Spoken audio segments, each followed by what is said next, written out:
dibacakan oleh Imam Nawawi untuk memanjangkan takbir sebanyak 7 alif atau 14 harokat. Bismillahirrahmanirrahim. Wa amma Nawawi fakhtarani. Naskah matanya, teks matanya, wa amma Nawawi fakhtara al-ittifaq bil muqaranatil urfiyah bihaitsu ya'uddu urfan annahu mustaqdirun lil shalah. Yang penting kata Imam Nawawi, ketika kita niat ya bareng dengan niat itu, barengnya ya bareng itu, nggak bisa duluan, nggak bisa belakangan, harus bareng. Bismillahirrahmanirrahim. Warabi'u qira'atul Fatihah.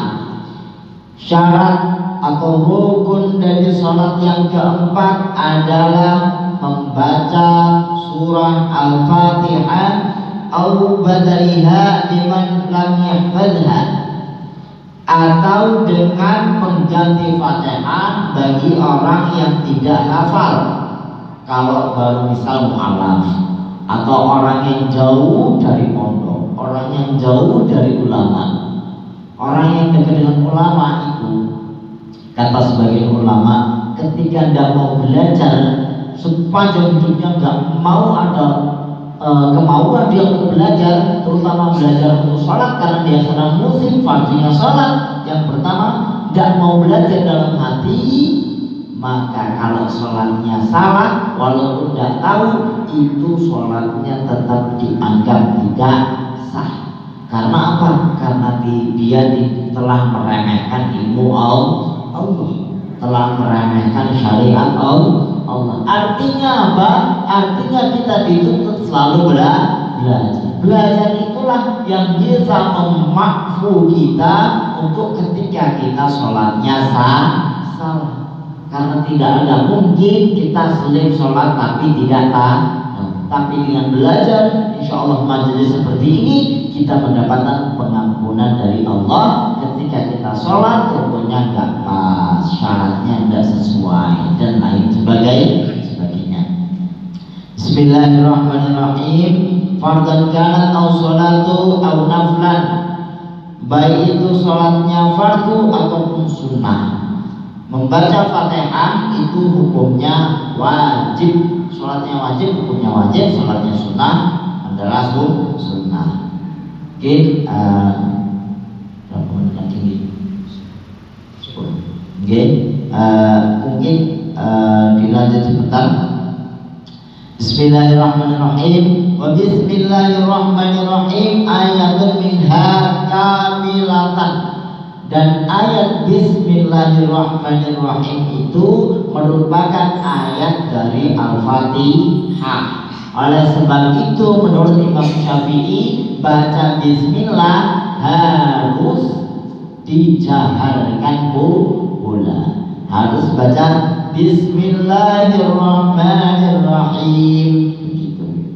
Dalam Bulughul Maram Subul Salam sudah diterangkan. Banyak diterangkan kenapa Imam Syafi'i memasukkan Bismillah ayat darinya, karena Bismillah itu merupakan ayat minha, bagian dari surah Al-Fatihah. Artinya Bismillah itu ayat 1. Walaupun ada ulama yang mengatakan Bismillah bukan bagian Fatihah, tapi ayat Fatihah tetap 7 dengan ayat ihdinas siratal mustaqim itu menjadi ayat yang ke-7. Begitu. Pertama alhamdulillah, tapi menurut mazhab Syafi'i namanya Bismillah harus dijaharkan.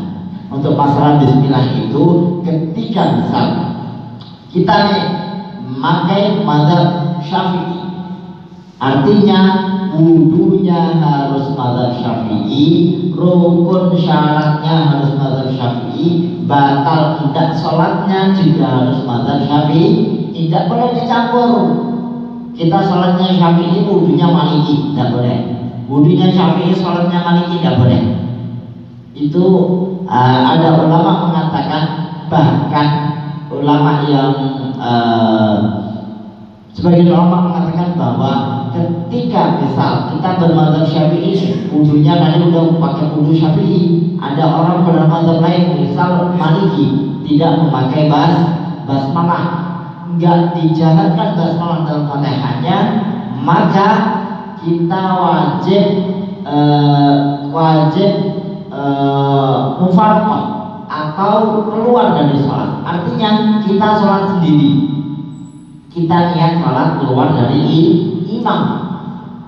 Itu ulama yang sebagian ulama, tapi sebagian ulama lain boleh mengikuti imam tersebut, tapi nanti setelah selesai sholat kita wajib i'adah, wajib mengulang sholat. Karena apa? Karena kita berkeyakinan bahwa bismillah bagian dari Al-Fatihah, artinya bismillah juga rukun. Ketika tidak dibaca, sholatnya menjadi tidak sah. Itu merupakan penjelasan dari sedikit dari membaca Al-Fatihah. Sampai insya Allah kalau ada pertanyaan dulu, insya Allah nanti dilanjutkan. Kalau ada dari bapak-bapak ingin bertanya, monggo dipersilakan. Ya Pak.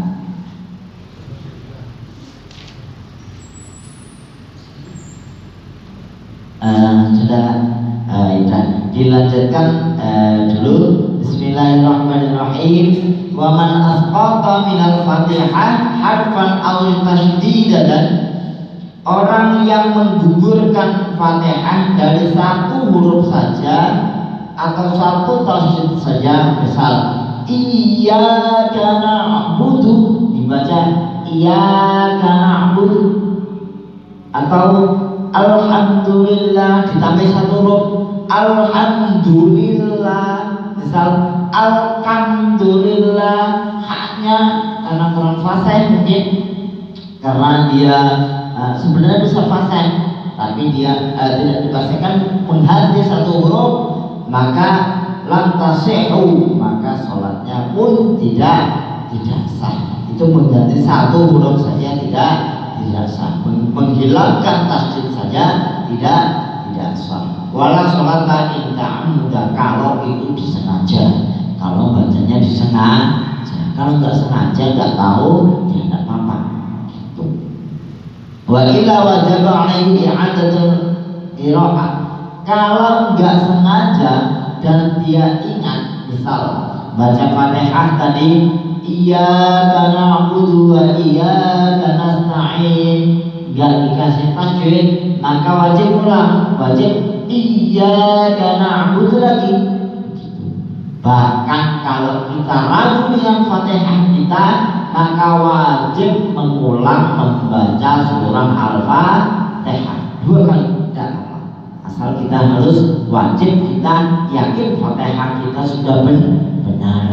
Begitu. Benar apa? Sesuai hukum tajwid. Karena tajwid merupakan juga syariat Allah dalam membaca Al-Qur'an. Kalau nggak sesuai tajwid gimana? Yaitu bukan kalamullah namanya.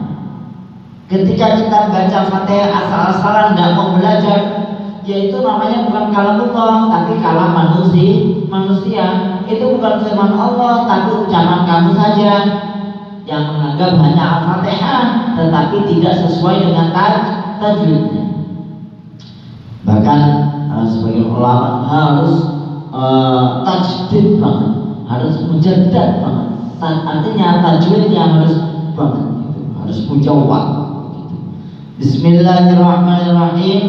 Wa yajibu tartibuha bi an yaqra'a ayatuha ala nuzumiha ma'ruf. Dan wajib Fatihah itu nggak boleh dibalik-balik. Alhamdulillahirabbil alamin. Iyyaka na'budu wa iyyaka nasta'in. Nggak boleh. Dibaca dulu. Bismillahirrahmanirrahim. Ar-Rahmanirrahim. Alhamdulillahirabbil alamin. Nggak boleh. Harus tertib dari ayat 1 sampai 7. Bismillahirrahmanirrahim. Wa yajibu aidan muwalatuha bi an yasila ba'da kalimatina bi ba'din min ghairi fasl illa min qadri tanaffus. Wajib juga mualah. Mualah itu terus-terusan. Jadi nggak boleh disakiti. Bismillahirrahmanirrahim. Berarti bilang musuh mandek 10 detik. Alhamdulillahirabbil alamin. Berarti lagi 10 detik. Nggak boleh, harus mualah artinya apa? Satu kesatuan surah itu harus dibaca dengan satu kali baca. Satu kali baca gimana? Tidak di sela-sela yang lain gitu. Apalagi baca Fatihah Bismillahirrahmanirrahim, zikir dulu subhanallah alhamdulillah wa la ilaha illallah. Ya tidak boleh, harus mualah, itu namanya mualah Bismillahirrahmanirrahim, kecuali kita menghela nafas gitu. Jadi menghela nafas pun harus sesuai dengan waqaf-waqafnya, tidak boleh asal terjang.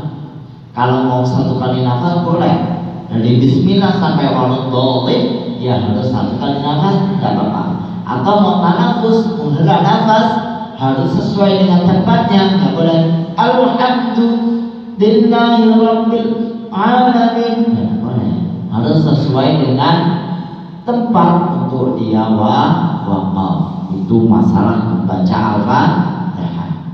Ini ada takbirnya, ada ibaratannya. Bismillahirrahmanirrahim.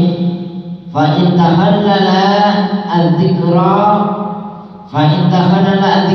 baina mualatiha qata'aha, maka ketika diselipi zikir yang lain tadi, misal Bismillahirrahmanirrahim, Allahu Akbar, Ar-Rahmanirrahim, itu langsung ya, itu maka juga tidak sah Al-Fatihahnya. Kalau Fatihahnya tidak sah gimana? Ya sholatnya juga tidak sah.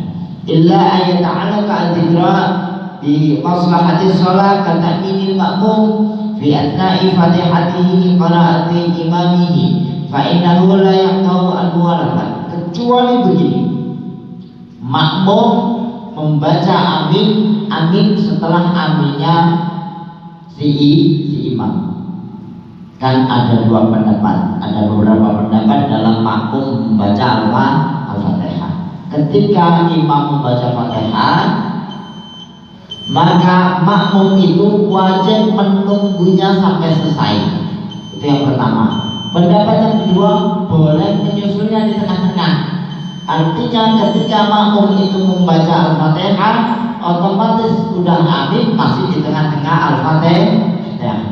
Boleh membaca amin karena itu bagian dari kesunahan sholat, atau untuk dimaslahati sholat, untuk maslahahnya sholat, untuk baiknya sholat. Cukup sekian pembahasan. Masih ada beberapa kaidah tentang pembacaan Fatihah karena waktunya sudah isya. Mungkin cukup sekian dari saya, kurang lebihnya dari kita, kurang lebihnya mohon maaf. Saya Wassalamualaikum warahmatullahi wabarakatuh.